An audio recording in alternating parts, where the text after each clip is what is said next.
पेट भरि कऽ खैलक ऊ चमगादड़ कोना, पेट भरि कऽ खैलक ऊ चमगादड़ कोना, देखू चीन जेना कैलक कोनो जादू टोना। विश्व के अपन चपेट में लऽ कऽ चीन, विश्व के अपन चपेट में लऽ कऽ चीन, कहे लागल कोरोना कोरोना।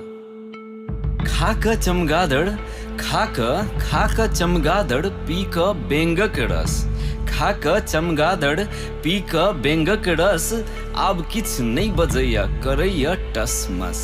विश्व हैरान भेल ई रोग लागल कोना, विश्व हैरान भेल ई रोग लागल कोना, चीन सँ हल्ला मचल कोरोना कोरोना।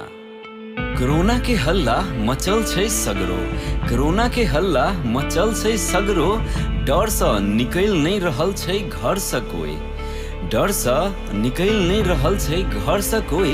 सम्हर जो चीन जिंदा जानवर के खाए के, सम्हर जो चीन जिंदा जानवर के खाए के, नहीं त बिना साबुन सर्फ सँ सब लगतौ धोए।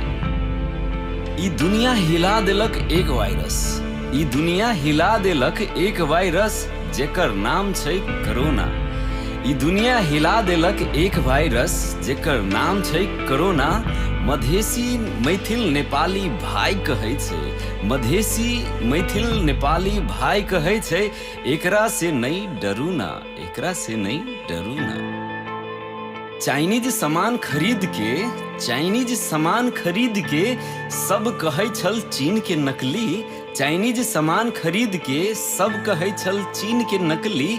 जब सनकल चीनी तब, जब सनकल चीनी तब, बना देलक कोरोना वायरस असली।